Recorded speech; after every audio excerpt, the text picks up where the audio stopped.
Hey, good morning, everyone. My name is Roy Woody. Thank you for tuning in again to another edition of Red Peace Machine. I'm joined by Susie Sheeler, Ramesh Nadeem, and Roy Casagranda. How's everyone doing this morning? I'm going to do a check-in. How's it going, Ramesh? Doing okay. So damn glad to have hot water, to have power, to have gas, these amazing luxuries. Yeah, and glad to be sort of connected to the world again. I think I enjoyed being entirely disconnected for the past week and cut off and all of that good stuff as well. Mhm. How's everyone else doing? Susie, how you doing? Doing fine. I too am very happy to have the my standard of living met again. Hmm. Just some water and electricity. I think I miss the electricity most because I could boil the water, or we had snow when the water was off, and you could use that for your toilets and you can purchase water. But electricity, man, that sucked. I was reading by candlelight. I felt like Abe Lincoln. But I was reading The Blood Throne of Karia. Oh, Mm, So that was fun. I hear it's Yeah. good. I heard it was really good. This guy yeah, wrote five it. stars. Check it out. What was the guy's name who wrote that though? This just turned into a shameless plug. Sorry, it was true though. That's what I read. And then Roy, how are y'all doing over there? I, I'm fantastic now. uh, yeah, like there's nothing better than to hear that your novel's being read. Yeah. Yeah. It's really good. I suggest it to everyone. Mhm. But yeah, it's been an interesting time. Yeah. I have a lot of I'm having a lot of emotions and I'm trying to sort them out. They range from what to uh, anger to probably a little bit of fear mixed in in there. To be if I'm being totally honest, a lot of anxiety. It's been an interesting few days. I think the dominant emotion I'm having though is just pure white hot rage. Yeah. Yeah, I am really angry. And who do you point that to directly? So I wish I had one person I could invest this all into, Right? but I don't. What I have is a series of decades, set of decades, that about four of them that I think have led to this moment. Starting with the election of Ronald Reagan, the United States has been taken over by an ideology that led to Texas not being able to handle what should have been just a common day event. hmm Uh, Well, yeah, this was a Texan dream, or not a Texan dream, a libertarian dream yeah, scenario that we were That in. wasn't my dream. Free market Wasn't rule my for dream. all. But libertarian, yeah. And once again, we're being bailed out by a socialist kind of idea, right? uh, the stimulus package, which I disagree with. I think that's a rescue package, but that's a socialist kind of a thing. We're depending on the government to help us get back to normal, right? Am I wrong? so this is one of those let's be careful with our terms things, but Okay. technically, if you have a state-run economy, it's mercantilism. If you have a worker-run economy, it's socialism. Okay. But what's happened is because the Soviet Union was never socialist, it was only ever mercantilist. Okay. But it always claimed to be socialist, right? Union of Soviet Socialist Republics. Right. People falsely associate what the Soviet Union was doing with socialism. The state that the socialism the closest on earth is Sweden, and it's a capitalist socialist hybrid. It's about 50-50. Um, and it has a bunch of mercantilism in it as well, right? There's a lot of state run portions Isn't of the it? economy, so it's actually a three-way hybrid, not a Is two-way. it a straight democracy, a true democracy, or is it No, representative? there is no state on earth that's a true democracy. Having said that, we have states that definitely allow for an increased voice from their public, and Sweden is one of them. There's about Without counting them out, I think there's about 7. Maybe more, maybe 10, somewhere in that area. And they're almost all run by women. They almost all have women chief executives. Imagine that. Finland, which is one of the most democratic states on the planet, not only is the woman prime minister, the entire cabinet, it's 100% women. Wow. I'm part Finnish, so I'm very proud. I go to a vet that is women only. She won't have men work there because for some reason dogs really react to men. She won't even have them work there. Really weird, but that's not surprising. It's such a great environment though. Everything's just calm. Dang. So yeah, this winter storm has really, I mean, it's really shown what happened with the Texas infrastructure, right? Because we have what the history is that that Texans voted to be its own separate grid, right? Apart from the federal. Because if you look at the map, I think Roy, you showed me that map where it has like the sections of the power grid, and then Texas is literally its own power grid. Well, looking at Ramesh's eyes, it looks like he's pulling it up. Are you? Yeah, I'm looking at the map right now. Are you going to share it? Share it so everybody can see it. Oh, Like, damn. Because I don't have it pulled up. Do you want me to pull it up? It's interesting. basically really far west Texas, like El Paso, isn't on our grid. They're Right, on, and also Panhandle, parts of North Texas and East Texas are not on the grid either. okay, so but El Paso is on the Pacific grid or whatever they call it, the West grid where California is. Is that right? And then we've got the Eastern grid, and everybody meets up in the middle up top, and then you come down to Texas and just little pieces on the outside, and then the whole rest of it is this gambling energy. Yeah. It looks almost like it's a part of the time zones, almost. Yeah. Yeah, that's what it looks like. Yeah. Yeah, it's very similar. And what's really interesting is that northern part of Baja California in Mexico is actually in the U.S. electrical grid. I didn't know that until recently. Do we use some of Canada's? Yeah, well, Canada and the United States are totally integrated. So like the New York and the whole part of New England is in the Quebec grid. And what about Mexico to the United States? Is there any, I wonder? I mean, I think it's only northern Baja California. Like Tijuana, that area, that's connected to the United States, but I don't think anything else in Mexico is. Oh, okay. Oh, I meant Mexico to the United States, but I guess no, they don't share that way. They just share just that Baja section. Just that little piece of Baja California is connected to a U.S. grid. I mean, Texas technically is connected to Mexico. We could transmit power to Mexico and vice versa. It's not officially part of the grid. There we go. Look at that. Now, for people who are listening, we're just looking at the grid here, or the grids here in the United States.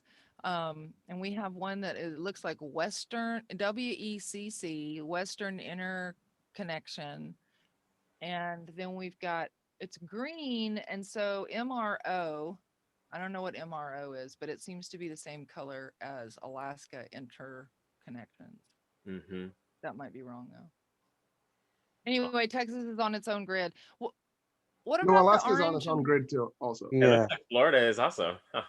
Yeah, I didn't realize that about Florida. And so is the southern and the I don't get that then. Well, they're all just part of federal oversight, and we're not. Well, so the way the law works is if you're interacting between states, then you are subject to federal oversight because it's interstate trade. Got it. But if you're separate, so I guess Alaska, Texas, and Florida, because we're separate, we can not deal with federal oversight. But I actually don't know anything about the Alaska and Florida grid, so. So what would have happened if we? I guess I'm trying to get around to the social contract theory, and I'm wondering if we're trying to equate that without saying socialist to a federal, if we had belonged to this federal program, would that have entered us into a social contract theory of sorts? I think before we get into social contract theory, which I'd like to do for sure, let's establish what happened. Okay. Because I think, if you don't live in Texas, if you don't live in the United States, you're probably bewildered out of your mind If you don't live in Texas and you live in the United States, you're probably thinking, wow, really? So Wasn't this, Greg Abbott right though? Didn't he say it was part of the Green New Deal and the windmills froze over and then the solar panels well, were covered with ice? what do you Wasn't expect that from the a reason? Democrat? You mean Greg Abbott? Greg Abbott, yeah. TJ blamed all of this on our Democratic governor. That's hilarious. He did. I mean, on video. That is so Yeah, sad. y'all have the stupidest Democratic governor. If y'all had a real governor, then maybe y'all wouldn't be in this situation. What? That's what he said. Like, I'll send you the video. It's Yes, horrible. the video. He's all coked up. I think there's some guns behind him. Dang. So what did happen? What's the truth? Okay, so for those of you who don't know, we had an ice storm on Thursday. Hold on, I'm going to bring up the date because I've lost track of time because we've been in this for so long. So it was Last Thursday. Thursday, the 11th of February. And as a result, much of the city shut down Friday, which is normal. There's nothing weird about that for Texas. Nobody knows how to drive in the ice. It's really important to keep us off the roads as We much have as trouble possible. in the rain. Yeah. So then the temperatures continued to plunge, and we actually got snow over that Saturday. A bunch of snow fell. I think it was 6 inches here in Austin. And at that point, I don't think anybody fully understood where this was going. ERCOT, which is the Energy Reliability Council of Texas, it's poorly named. It should be UCOT, the Energy Unreliability Council of Texas, did absolutely nothing to prepare for the storm. So what they should have been doing, because I knew the storm was coming, I was preparing my garden. I had an olive tree I was worried about. I went and covered it. So like, if I was preparing my garden, why wasn't ERCOT preparing the state? And what they should have been doing was stockpiling coal and gas so that we would have an energy reserve in the event that there was an increase in demand, which if it's going to get to 5 degrees, there's going to be an energy demand increase. And they blamed windmills, which I mean, we don't use that much power from windmills here. And they weren't winterized. I mean, that's why they stopped, is they hadn't been winterized, as far as I understand.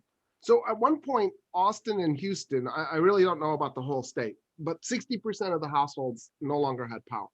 So in my mind, that means somewhere around 60% of the energy that was on demand wasn't being produced.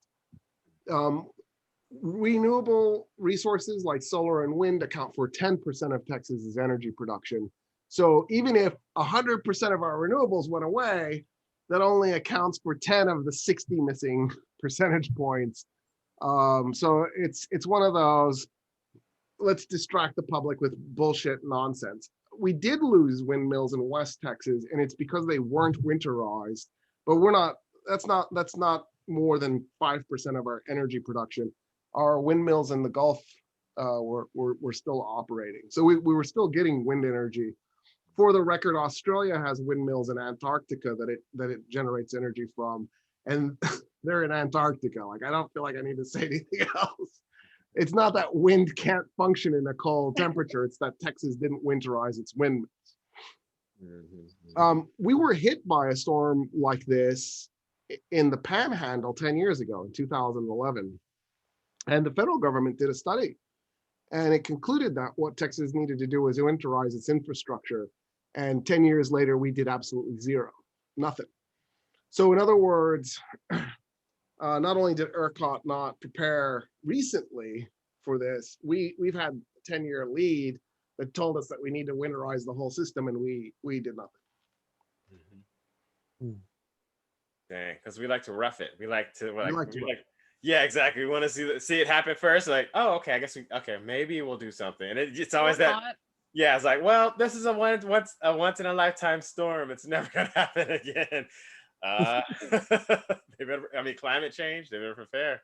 But if you deny climate change, then you can say, oh, well, who knew this was going to happen? If you totally deny it, then of course, how could you have known? and storms like this are the new norm. They're not a one-off event. So I'll just tell you a fun little thing that happened in 2012. So in 2002, New Scientist produced an article where they talked about, I think it was 14 different things that climate change was going to do to us. You know, like sea level rise, increased temperatures, acidification of the oceans, ice melt, like all the different things that we were facing. And Greenland becoming good real estate. In 2012, they decided they were going to do a 10-year update. So in 2002, there was this bell curve, like this is the worst case scenario, this is the best case scenario, and most likely it'll be in here in the middle. And in 2012, they decided to do an update, and they were going, the article is going to come out at the time that the election was about to happen, the US election. It was coming out in November. And that also happens to be the moment when Superstorm Sandy hit the East Coast and destroyed the entire state of New York and New Jersey too while it was at it. Obviously a little bit of exaggeration, and they managed it a lot better than Texas did, right? It did not take them 2 weeks to get back on their feet. Superstorm Sandy was actually the convergence of 3 storms. There was a cyclone in the Atlantic that merged with a Canadian storm and a storm coming off the middle of the United States. And when the 3 storms merged, it created what got called a superstorm. And it was a hurricane that was spinning like a hurricane, dumping snow like something out of an awful sci-fi movie. Sharknado. Yeah.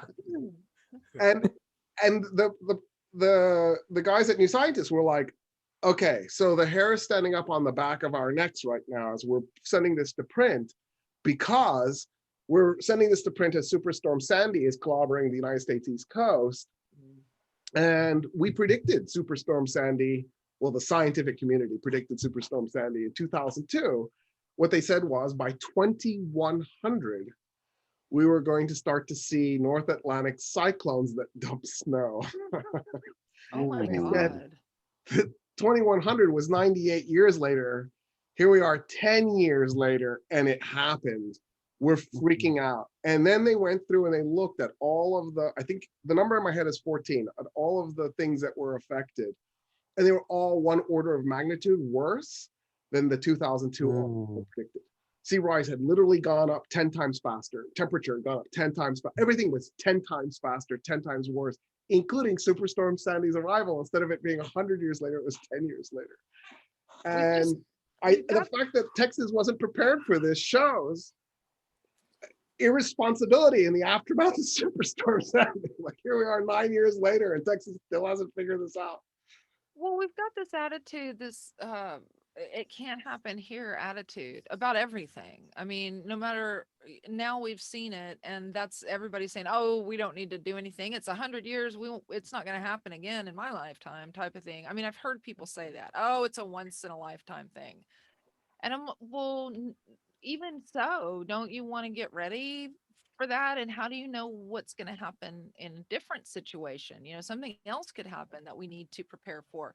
But we've just got this, we're American, it's sort of like a teenager, you know, I can live forever. I'm going to live forever, and nothing's going to stop me. And so we just don't prepare. I'm not going to college. I don't need that. I'm a teenager. I can do anything I want, you know. It's don't prepare for the rest of your life type of thing, in my opinion. It's the history of Texas being, I guess, cowboys, right? Gotta rough it. I mean, the mayor that what was he? I forget. The Colorado City, Texas. Colorado City mayor who said, "Hey, you know, people need to stop trying to get things from the government, and they need to pretty much pull yourself up by your bootstraps, even though you don't have boots right now." It's right. That cowboy attitude, yeah. Mm-hmm. I mean, I think this is a problem that goes back to why we even created government to begin with. So there's 2 things I think that are going on here. On the one hand, Susie, you identified it, which is, you know, there's this thing that people do where they don't want to be inconvenienced or do extra work. And so preparing for something as abstract as the future is hard. It's hard to convince people, we really ought to do X, because if we don't, when Y happens, we're going to get hosed. On the other hand, there's the problem of, we know that things are going to happen. So, like, how do I prevent myself from getting hosed?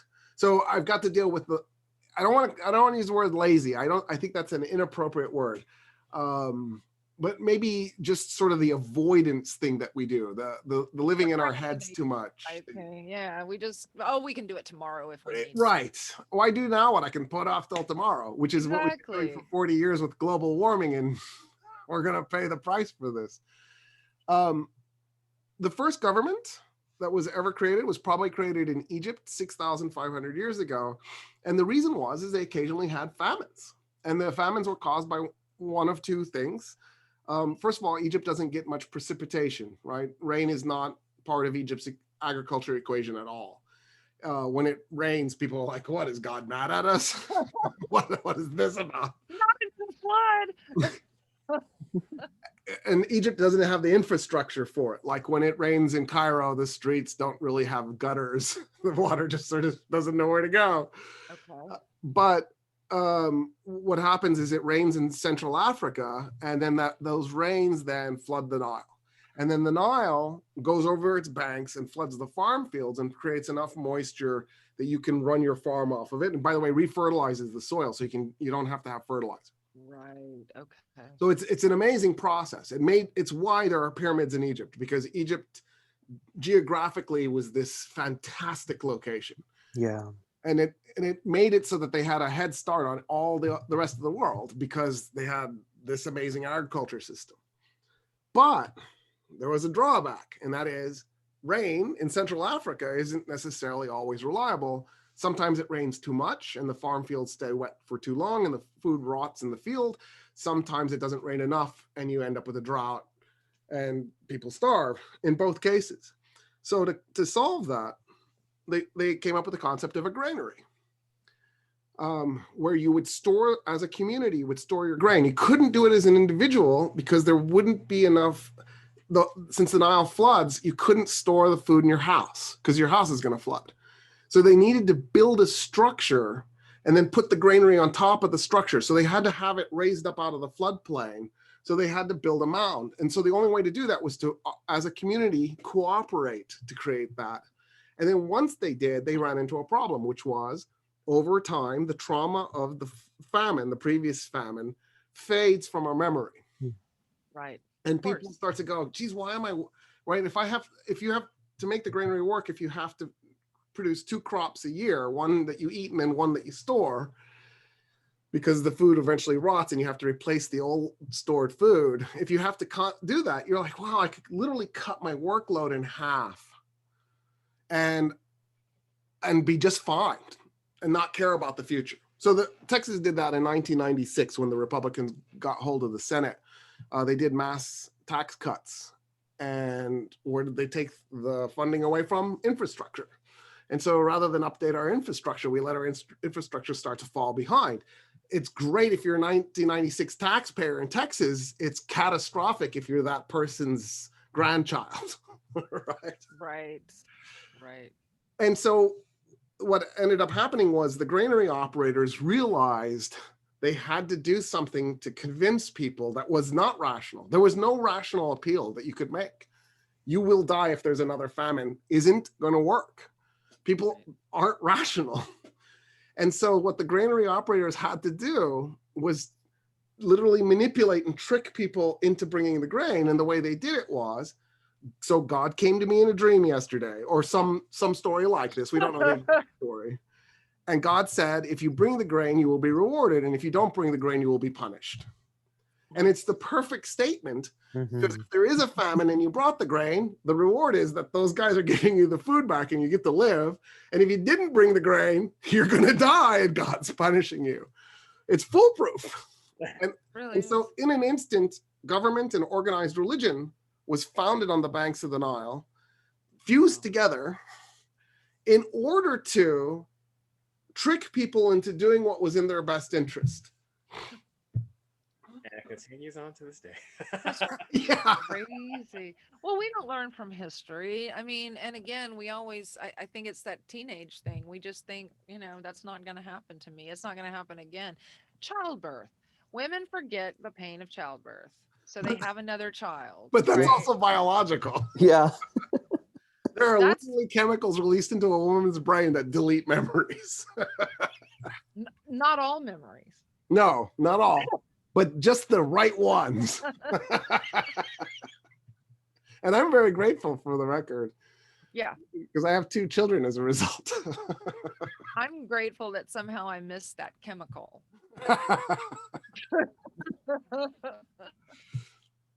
And so we know one of the issues that happened was with the gas pipelines. They were frozen over. So that's another thing that happened, right?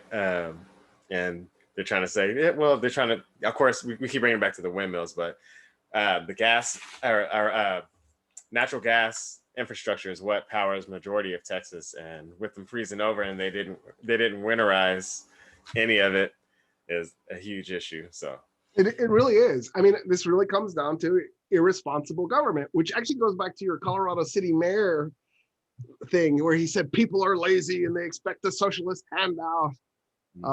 He also said survival of the fittest, only the strong will survive. Like, what the hell? Yeah. First of all, it's just 6 inches of snow.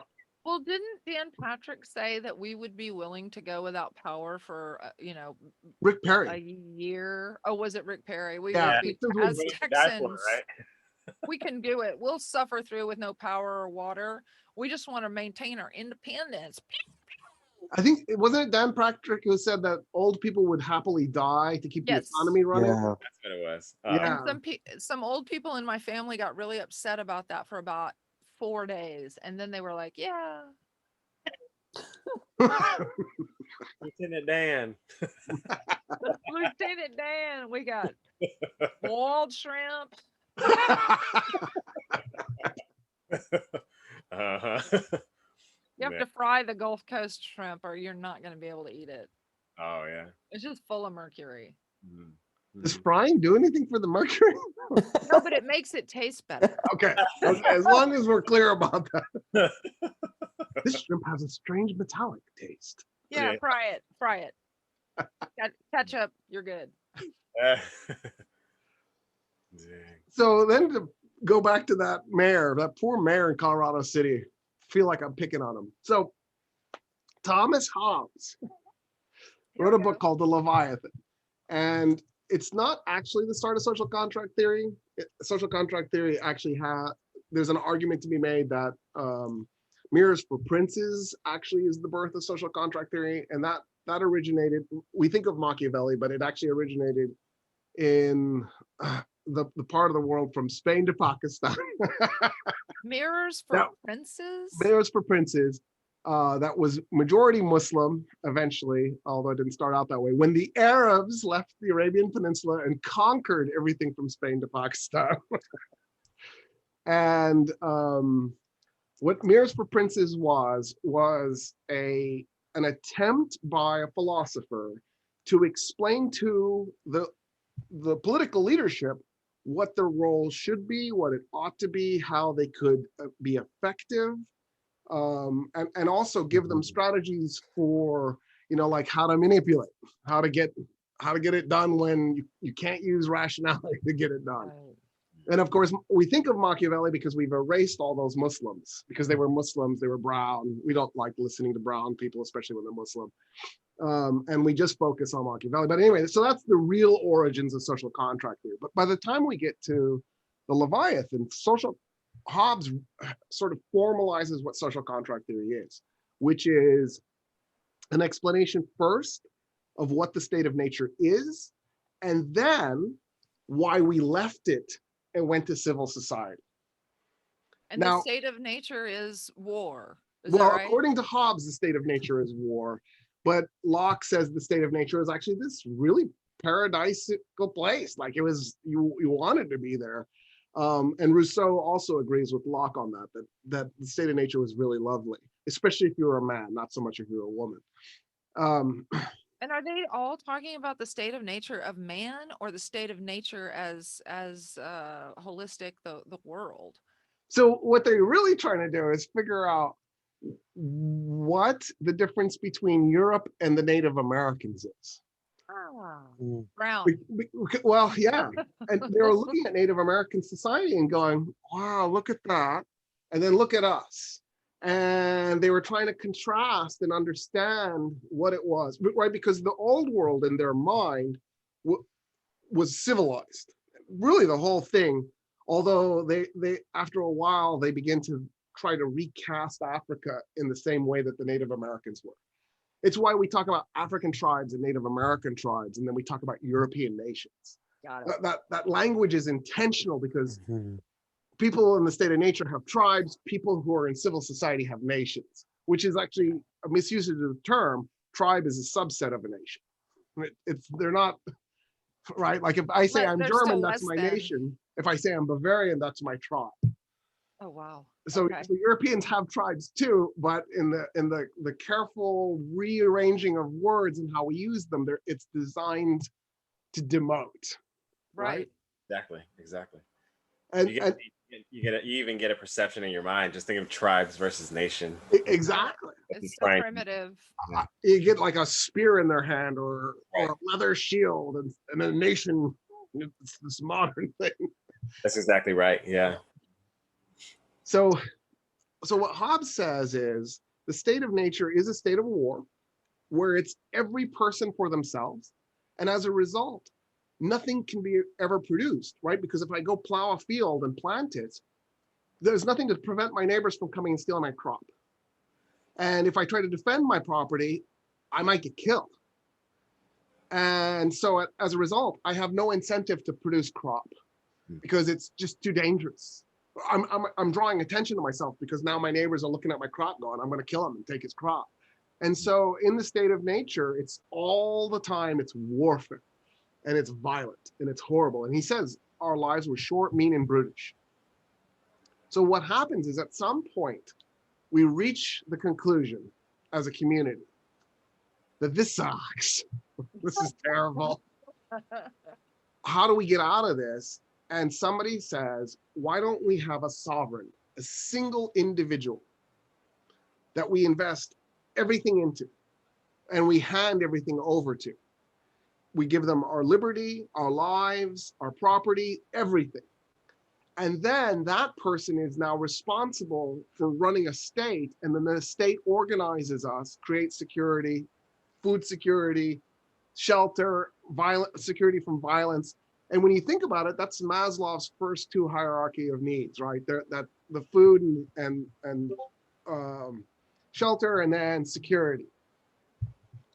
And so Hobbes says, as a result, we're willing to let the sovereign do anything to us. Sentence us to death, send us to war, tax us, whatever it is, because we're getting that security as a result. So what the Colorado City mayor does is reveals the truth about conservatism in the United States, especially Texas, because what he did was he right, as a general rule, conservatives like Hobbes, and then liberals like Locke, and then socialists like Rousseau. Socialists have serious problems with Rousseau, but in principle, they think that he speaks to some truth, that the state is oppressive, and the way to solve that would be to create a truly democratic society where the workers were determining policy as opposed to the state. But here we are, this conservative saying the state owes you nothing. Why do I have the state? Yeah, why am I paying taxes? What's the point? What's the point of being subject to the military and the police and the execution if I commit a crime the state doesn't like, if I'm getting nothing in return? The contract then is broken. Yep. And that's what we just experienced. We just experienced the social contract being broken by Texas. We were literally freezing to death. And the state was saying, oh, we don't know anything. Mhm. And they're blaming it on everyone but themselves. When this boiled down to conservatism, which is the story, you know, the grasshopper and the ant story. It turns out the conservatives are the grasshoppers. Right? And Right. how did we get here? And why are we electing those guys? And the answer is they keep promising to cut our taxes, and we don't care about the future. We're those irrational people that those Egyptians had to manipulate into saving themselves. Well, don't you think that's, I mean, I guess but we kind of touched on this. It feels like that's the human condition is, But then there's a whole cadre of us who are like, no, the community should be supported. We should be paying taxes. We do need to take care of one another. It's built this conflict between me, short-term thinking, and then long-term thinking and community thinking has been hardwired now into American ideology. And on the right, we have the me, I only care about myself in the short term conservatives. In the middle are the liberals who are like, well, I do like myself and I do think about the short term, but you know, I guess I'll give those guys crumbs. And then the socialists who are only really just now getting their start, who are like, we really need to spend way more time focusing on the community and developing the future and making sure there's a world for the future. But the fact that we're just now getting to the socialist part of this equation is shocking. Like, what have we been done for the last 70 years? It's like we've been in some kind of stupor. I mean, even like Fred Hampton was calling for socialism, right? Because he said the only way to defeat capitalism is to use socialism, or you know what I mean? Yeah, so it's absolutely. been there since the 60s and before that, probably even. I mean, with FDR. Yeah. Didn't Jeff Bezos like win capitalism? Aren't we done? Give him a gold medal, take the money, we're good. And then now, okay, we're good. Now let's move on. Yeah, you would think. Man. I mean, really, what is there left to gain? What is there left to do? What is there left to achieve if you're on the capitalist end of the equation? Yeah. I don't understand. Like, what is the difference in your life between $10 million and $10 billion? Like, what can you do at 10 billion that you couldn't do at 10 million? I don't understand. It's a scorecard. Be a little bit better than the other guy. That's right. Exactly it. He who has the most toys, and I'm telling you, that's Bezos. I don't know anybody else who's got more toys than that man. Yeah. They're all aiming for that title of the most rich person in America or the world. That's why Trump hated him so much, is that he had more money than he did. But by that metric, he should have hated me too. And I'm broke. Exactly. Like, I was thinking the same thing. I have more money than Trump does.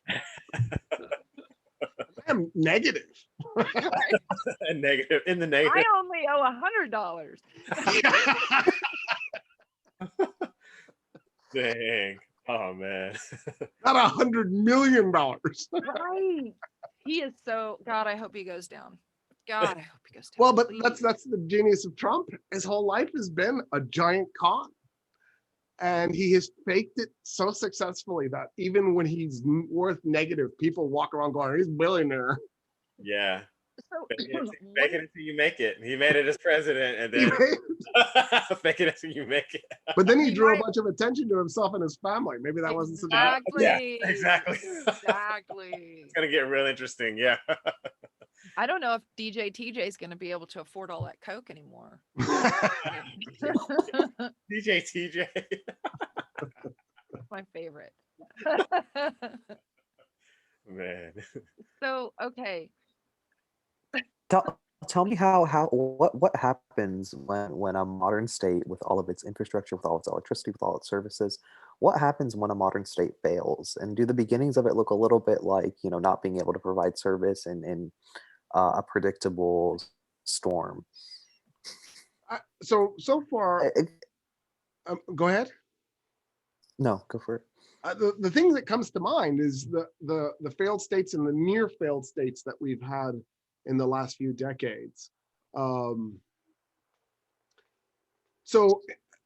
comes to mind is that those states failed to contain the violence that was brewing. Mm-hmm. So Somalia is a classic example of that. Mexico did not fail. It is still a state, but it was in such awful shape after George Bush Jr.'s policies towards Mexico that by the Obama administration, Obama's first appointment to ambassador of Mexico was in fact a failed state expert.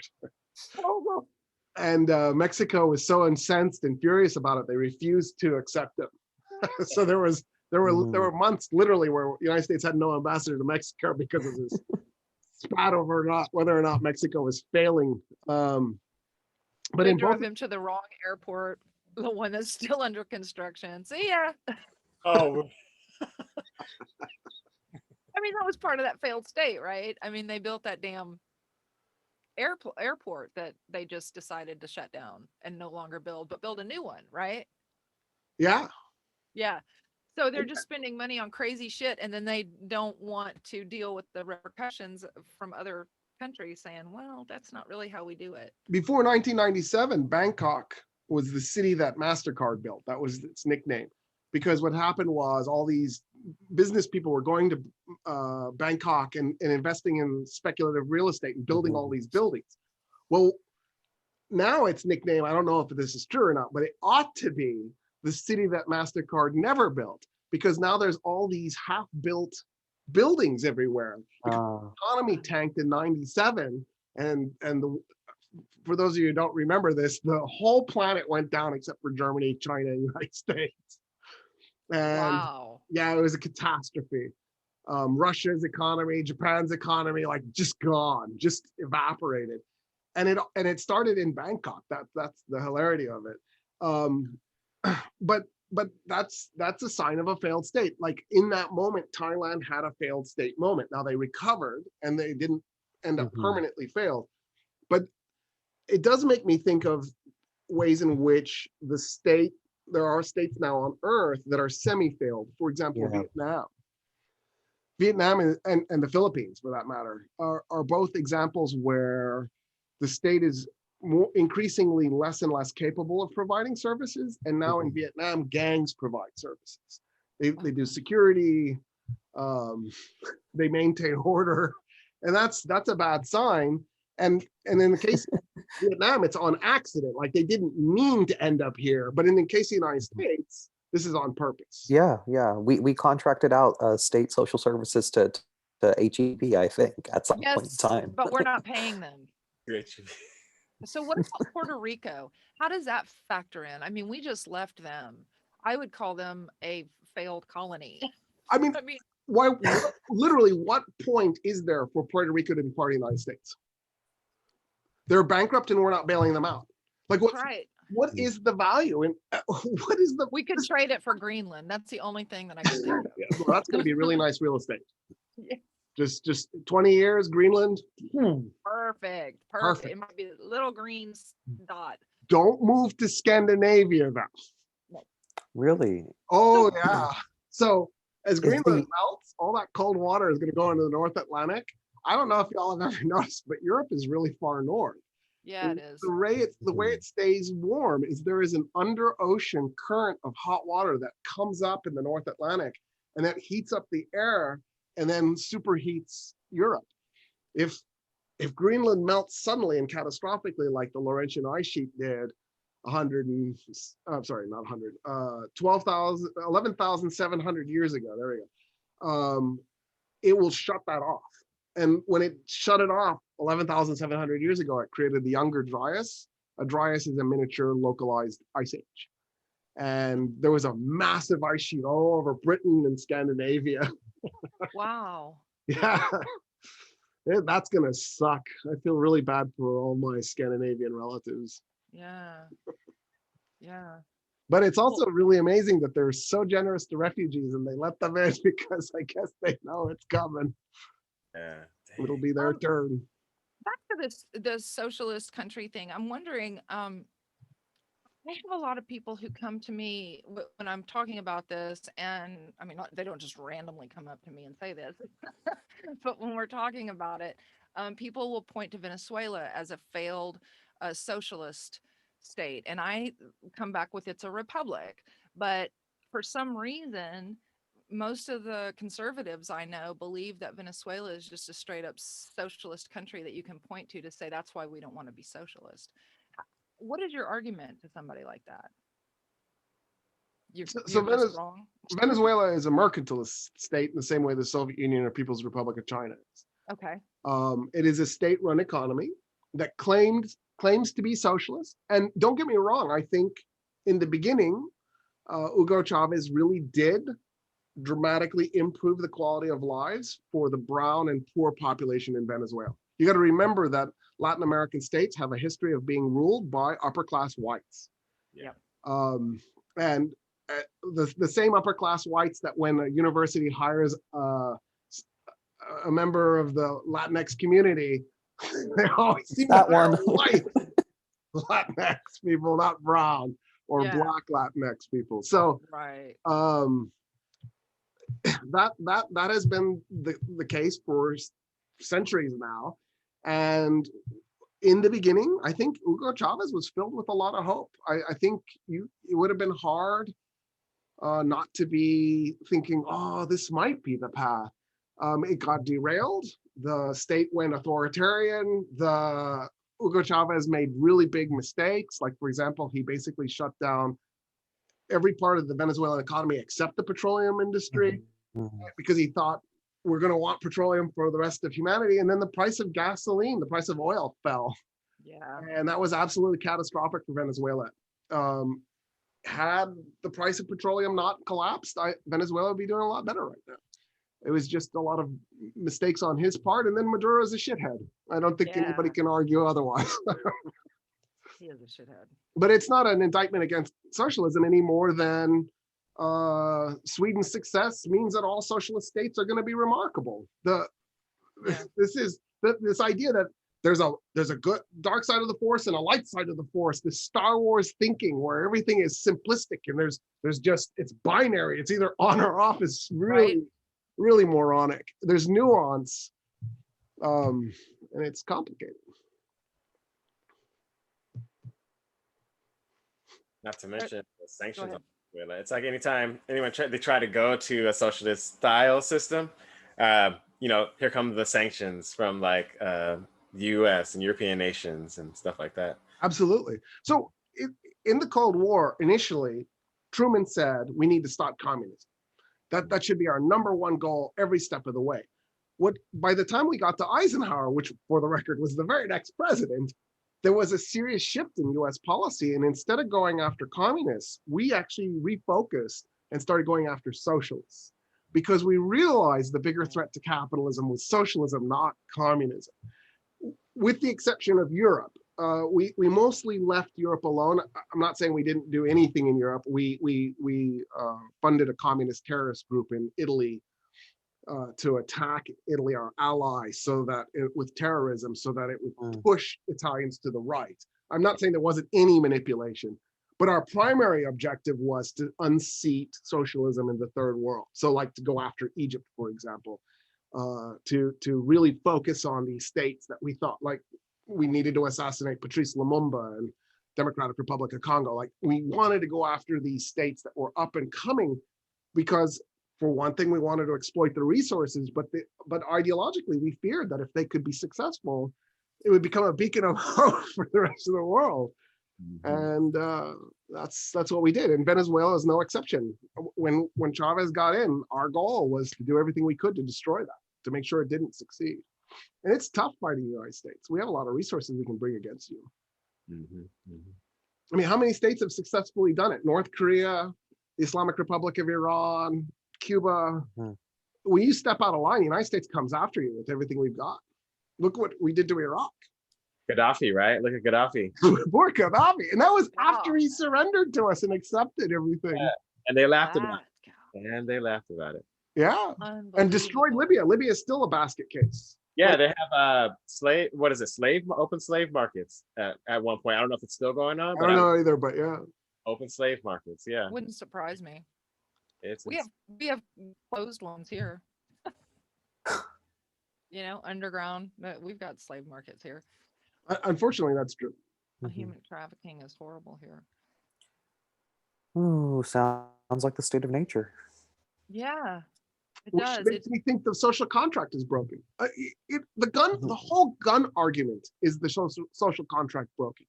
I mean, literally, by you saying I need to have a house full of firearms to protect myself means that you no longer believe the state serves any purpose. Because the whole reason for the state is at least a minimal amount of security. Right. Mhm. But that's and that seems to be the argument with a lot of boomers anyway, with whom I discuss this. And that's, well, if the government has this kind of weapon, then I should be able to have this kind of weapon, because if the government ever decides to come and round people up, I want to be. And I'm like, you really think you can shoot your way out of being rounded up by the government? They have tanks. They have tanks. If they have a tank, I should have a tank. They're also not showing up when people are being rounded up, right? Like, you had your chance. You've had multiple of them show up. Exactly right. They should just round people up at a gun show. That would be the easiest way to do it. Not a good show. So round them up. Oh man. It's too crazy. Uh-huh. And it's But like, yeah, rather than prepping for. Oh, sorry, said it.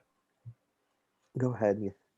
Oh, I was gonna say, and it's like we get back to, speaking of guns, we get back to one of the reasons why they keep, because you would think this winter crisis would be something to knock off Abbott, right? And the same way that COVID was something that took out Trump.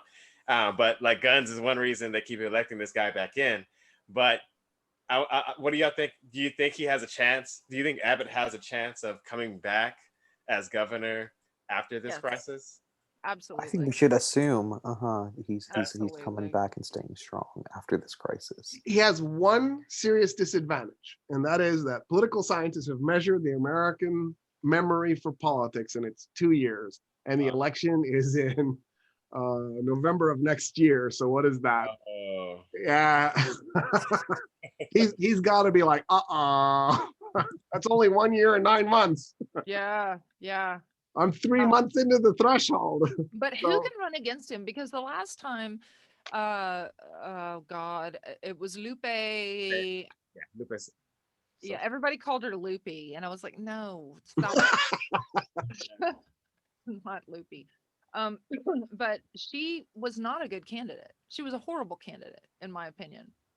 I have And, a hard time saying that because I have a soft spot for her. Oh, I adore her. I think she was great in Dallas, but she's not gubernatorial material. She did not have the charm that I think most Americans expect out of their politicians. I went to a reception for her here in Austin, and it was a small kind of affair. And Gina Hinojosa, I believe it was, got up and she said, I knocked on every single door of anyone I could ask to run for governor this year. And, finally I looked over and Loopy was going, I'll do it. I'll do it. And so I said, yeah. And I'm like, that is not a good story. Yeah. that kind of tells what the race, right? Because it was like the Dems putting up this sacrificial lamb. Yeah, it's exactly what it felt like. We got to run someone. Who do we got back here? Let's look through the Rolodex. Exactly. And she was in the corner. I'll do it. No. I mean, that's a major part of American politics because we have this binary. There's the Democrats and there's the Republicans. There's no other alternative. And most of the United States has become one party system. Yeah. And so the other party knows if I run for governor this time, I'm not going to win, but maybe in 4 years I have a chance. So I'm not going to run this time. So somebody has to be the filler. In 1956, the Democratic Party famously ran Adlai Stevenson. Right. They ran him in 52. But the reason they ran him in 56 was that nobody wanted to end their career. So he's like, I already ended my career in 52. I might as well run again. Nobody can beat Ike. I'll do it. So this is an inherent part of American politics. But there's this consequence that the Democrats aren't calculating in. That drives me nuts. So when Hillary Clinton ran in 2016, she didn't win to change America. She ran to win. Her goal was, what is the bare minimum I need to do to win enough of the swing states I can get elected? Instead of putting money into places like Texas and thinking long term, she was thinking short term, immediate gratification. One of the things that Biden did that was really remarkable is he put money into places like Texas and Georgia and Ohio. He put money in places that a normal Democrat wouldn't do. And the effect was he moved the needle a little bit because he was doing some long-term thinking. And this is learning a lesson from like when Obama had, you know, this national team that was, you know, sort of putting together a more grassroots campaign, and we left that project aside after the election, realized the consequences of that a long-term sustained movement that operates at the community level, at the grassroots level, can, you know, make a shift in places that even like Texas. Yeah. I mean, Obama won famously North Carolina. Which was, But he disbanded the coalition, though, didn't he? The Obama coalition. It was kind of like he didn't keep it going. You know what I mean? He kind of broke apart. That was one of the issues. So it's like they need to get back to something like that where they organize, you know, massive organizing in all the states. And that's really the Howard Dean, I guess, kind of model, right? Of we're going to go everywhere and campaign everywhere. Yeah. But you need funding, and you need you know, funders who are ready for that kind of long-term investment, right? Like we need funding and investment. And for example, with one of the things that drives me crazy is that there isn't a strong progressive legal movement, right? Yeah. On the conservative side, right, there have been decades and decades of sort of building up a movement within law schools, within law students, training them, making sure they're placed in the right positions and places to someday get to the Supreme Court and have a strong conservative legal movement in the country. The same thing I don't think has been true on the progressive side. I agree. So that's sort of generational thinking.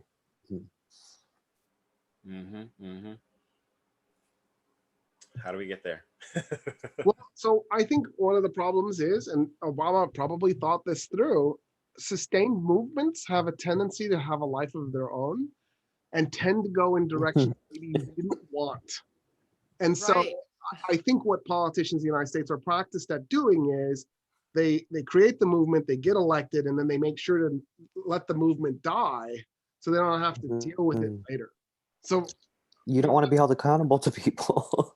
what was that? I said you don't want to be held accountable to people or the movement that you created. That's true, but also when you have a sustained movement, you get things like the January 6th insurrection.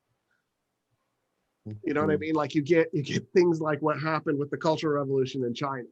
So once Mao was in power, don't keep fanning the flames. But he did. He and Jiang Qing kept fanning the flames until. And I think that's one of the lessons that American politicians are very nervous about. The ones that think, obviously, there's an exception. You don't want to let it go too far, because once the public starts to drink the Kool-Aid, they become dangerous. Yeah. That's true. Yeah. But at the same time, giving them in America anyway. What was I think that? America needs to let it keep going. In America. Because it's like, because we do have one side that keeps it going, we need to keep it going the other way. I agree. I think Yeah. politicians are short-sighted and only care about their own political careers. Yeah, Like Obama was a letdown for the left because he did a bunch of things that we didn't want him to do, and then he didn't do a bunch of things we did want him to do. Yeah. And this is one of them. He didn't sustain a movement.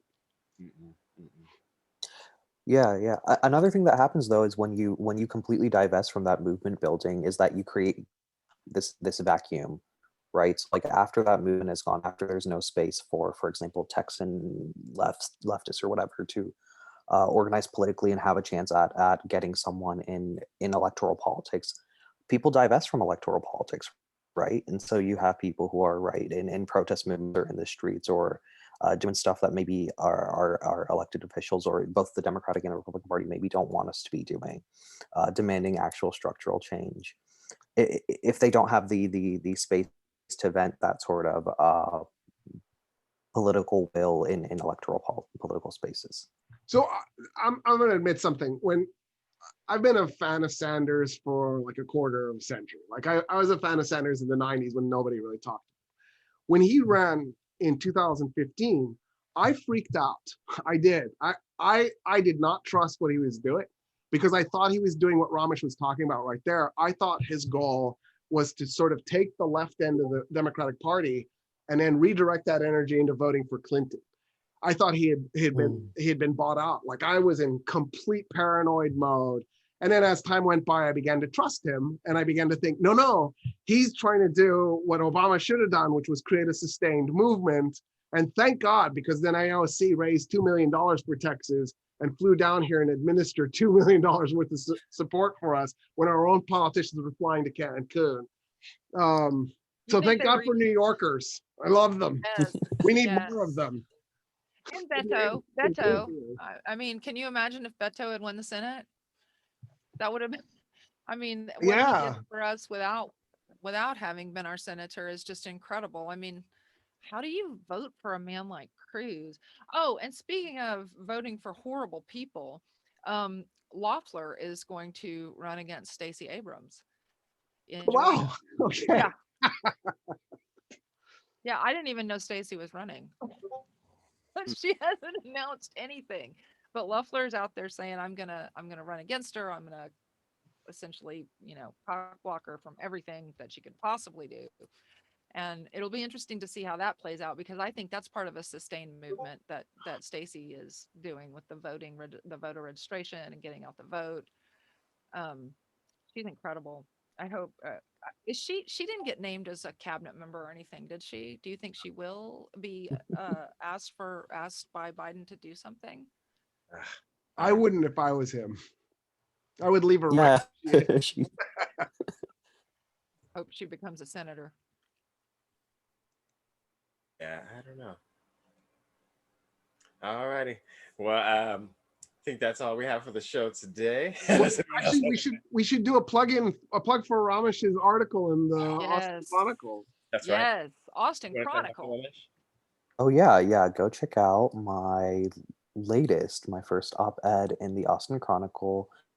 I think if you Google like Muslim youth policing Austin Chronicle, it'll be the first thing that pops up. Check it out, learn more about policing, protests, all of that good stuff, CV and TVTP programs. And yeah, we'll include the link in the description. Cool. All righty.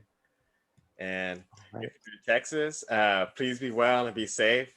And we're hoping everyone's back up and running as fast as possible with water and electricity.